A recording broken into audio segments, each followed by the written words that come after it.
এটা কপৌচৰ পোৱালি আপোনালোকে দেখিছে এই কপৌচৰ পোৱালিকেইটা এইখিনিত পৰি আছিলে এই জেগাটোত এই বাঁহটো দেখিছে আপোনালোকে এই বাঁহটো পৰা পৰিছে মাকৰ ওচৰত ৰাখিবৰ কাৰণে কিবা এটা ব্যৱস্থা কৰিব লাগিব ইয়াৰ এটা টাবত আমি ৰাখি ধুনীয়াকৈ ব্যৱস্থা কৰিছোঁ মাকে আহি খুৱাই নে নোখোৱাই চাম যদি মাকে নোখোৱাই তেতিয়া আমি খোৱাৰ ব্যৱস্থা কৰিব লাগিব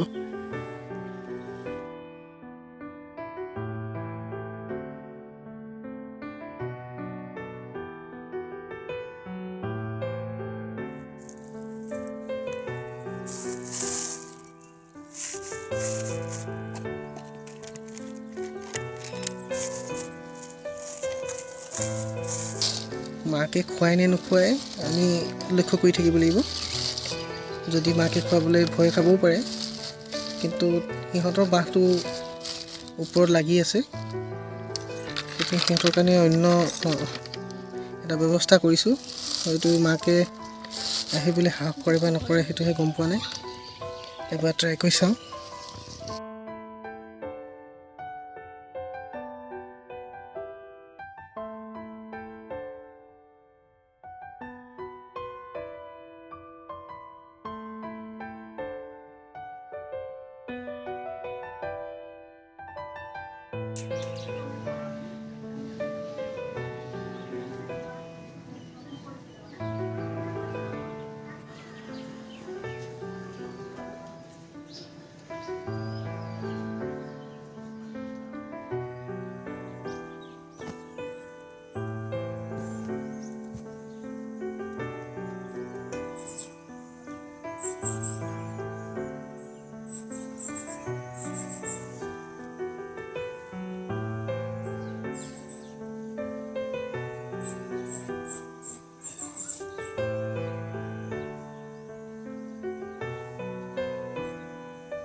ইহঁতৰ মাকজনী ৰাতি হ'লে নাথাকে সিহঁতৰ থকা বাঁহটো আগৰ জেগাত আমি লগাব পৰা নাই ভালেখিনি ওখ জেগাত আছিল আৰু বৰ্তমান বহুত চাপৰ জেগাতহে আমি লগাবলগীয়া হৈছে আৰু সেইকাৰণে মেকুৰী ঘূৰি ফুৰে মেকুৰীয়ে খাই পেলাব পাৰে আৰু এদিনাখন মাক নথকাৰ কাৰণে বৰষুণত তিতিলে পোৱালিকেইটাই বহুত কষ্ট পালে, সেইকাৰণেহে পোৱালিকেইটা আমি তললৈ লৈ আহিছোঁ। আৰু এইকেইদিন ভালেকেইদিন আমাৰ ৰাতি হ'লে আমি ঘৰলৈ আনি থওঁ আৰু পুনৰ ৰাতিপুৱাই তাত আগৰ জেগাত থওঁ আৰু মাকে দিনটো ধৰক খাদ্য খুৱাই থাকে। তাত প্ৰায় পৰুৱা হোৱা দেখিছোঁ, কাৰণ সিহঁতৰ পায়খানাবিলাক তাত থাকি যায়।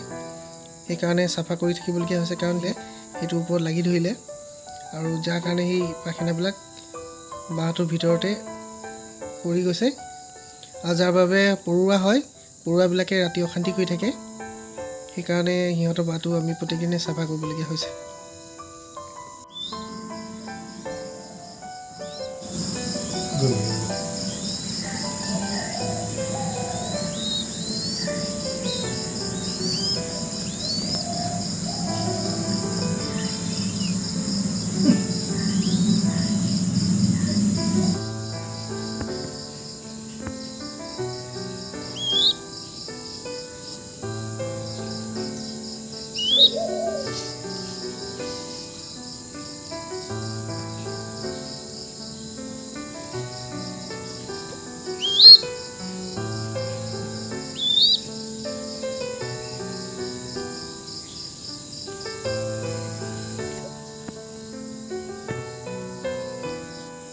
বৰ্তমান বাঁহটো চাফা কৰি হৈছে, পোৱালিকেইটা ৰাখিম এতিয়া।